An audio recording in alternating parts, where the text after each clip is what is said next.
আমি আমার শত্রুদেরকে বলে দিতে চাই যে আপনারা এই দেশের দিকে আঙ্গুল তুলবেন, আমি আপনাদের হাত ভেঙে দেব। নারায়ে তাকবীর।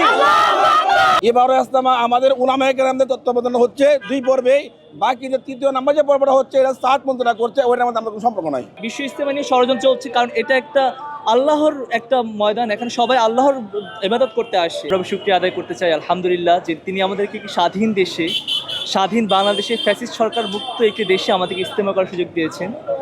এই ইজতেমা থেকে আমাদের একটাই প্রাপ্তি যে বাংলাদেশ যেন একটি গণতন্ত্রের পথে হাঁটে, আমাদের দেশটা যেন আরও সমৃদ্ধ হয়, আমরা যেন একটি সুন্দর বাংলাদেশ পাই।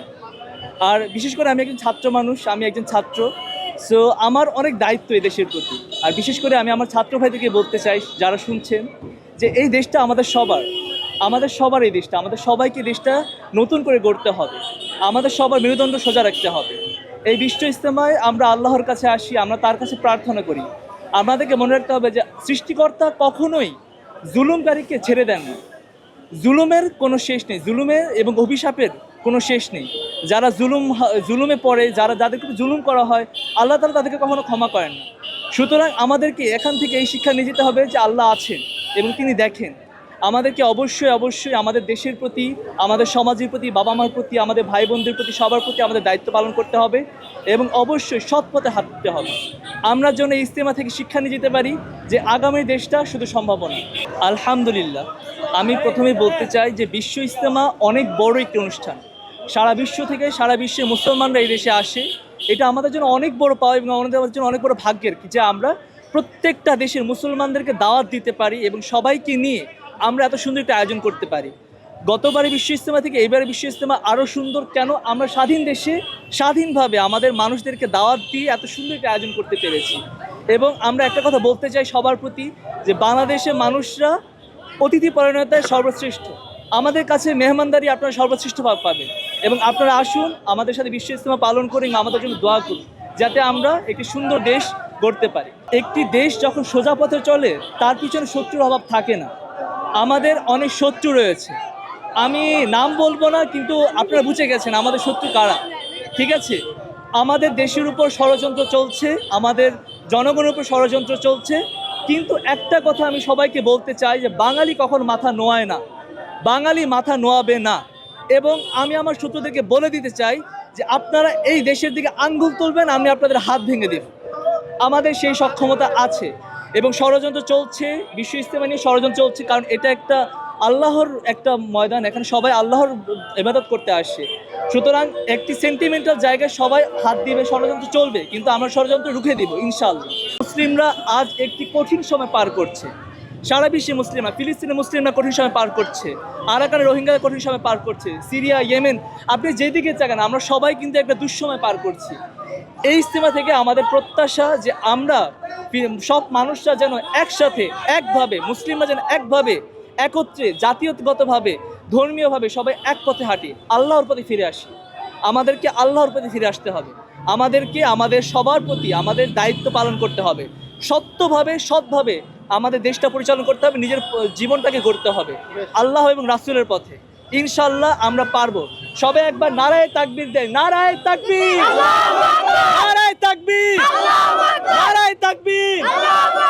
আলহামদুলিল্লাহ, এবারে ইজতেমা খুব ভালো হয়েছে, অন্যান্য বছর থেকে লোকজন অনেক বেশি হয়েছে। একমাত্র কারণ হলো উলামায়ে কেরাম বর্তমানে তাদের অধীনে আমরা আছি, তার অধীনেই একটা সুষ্ঠু অবস্থায় আল্লাহ আমাদেরকে সুস্থভাবে এই ইজতেমা মাঠটা পরিপূর্ণ হয়েছে, সমস্ত মানুষের দ্বারা লোকান্বিত হয়েছে। একমাত্র সবাই সবার জন্য দোয়া করেছে।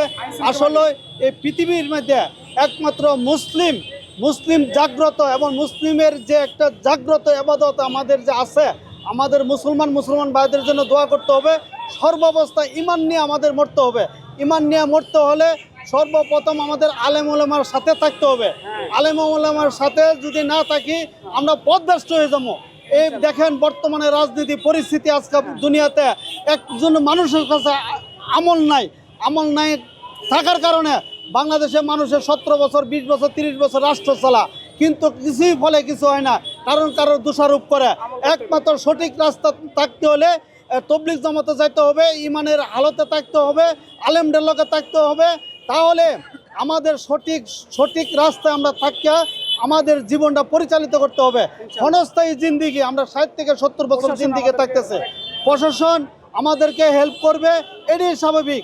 তারা যেন ঘুষ না খায়, দুর্নীতি না করে, আল্লাহ যেন তাদেরকে দুর্নীতি করে তাদের ছেলেমেয়েদেরকে না খাওয়া, এই জন্য আমরা দোয়া করি আমাদেরকে আল্লাহ সুস্থ রাখুক, সারা জাহানকে সুস্থ রাখুক। আলহামদুলিল্লাহ, আসলে এটা এক পর্ব নিয়ে আসুক, সবচেয়ে ভালো হবে। আসলে আনে হলো জুবাইরের যে পন্থী, এটা হলো আলেমদের পন্থী। এই আলেমদের লোকে মানুষ আগে ছিল, এখনও থাকবে। আল্লাহ রসুল আলেমদের উপরে দায়ভার দিয়ে গেছেন। এই আলেমরাই এই দেশ পরিচালনা করবে, এই দেশের নেতৃত্ব দিবে, এই দেশের মানুষের সঠিক বুঝ তাদেরকে দিবে। আর প্রত্যেকটা আলেমের প্রতি মানুষের ঐক্য হোক, এটাই স্বাভাবিক। ঐক্য হলে আপনাদের দেখবেন প্রত্যেকটা মানুষ আমরা সঠিকভাবে থাকতে পারবো এই দুনিয়াতে। আল্লাহ আমাদেরকে ভালো রাখবে, সমস্ত মানুষকে আল্লাহ ভালো রাখবে, এটাই আমাদের প্রত্যাশা। এবং আল্লাহু আকবার, নারায়ে তাকবীর, নারায়ে তাকবীর। আলহামদুলিল্লাহ, প্রথমবার আয়োজন অত্যন্ত ভালো ছিল, বিধায় আমরা সুস্থ সবলভাবে আখিরি মোনাজাত করে নিজ গন্তব্যে ফিরতে পারছি। আর বরাবর ইজতেমা হয়তো 2 পর্বে লোক অধিক হওয়ার কারণে এবারও ইজতেমা আমাদের উলামায়ে কেরামদের তত্ত্বাবধানে হচ্ছে 2 পর্বেই। বাকি যে 3য় নাম্বার যে পর্বটা হচ্ছে, এটা 60 মন্ত্রীরা করছে, ওইটার মধ্যে আমাদের কোনো সম্পর্ক নাই। বিধায় ওই 3 পর্ব হচ্ছে কি জন্য, এটা নিয়ে আমাদের কোনো প্রশ্ন থাকার যুক্তিগত আমি মনে করি না। আমরা উলামায়ে কেরামদের তত্ত্বাবধানে 2 পর্ব হচ্ছে, এটাই ফাইনাল। 3য় নাম্বার পর্ব নিয়ে আমাদের কোনো আলোচনা নাই।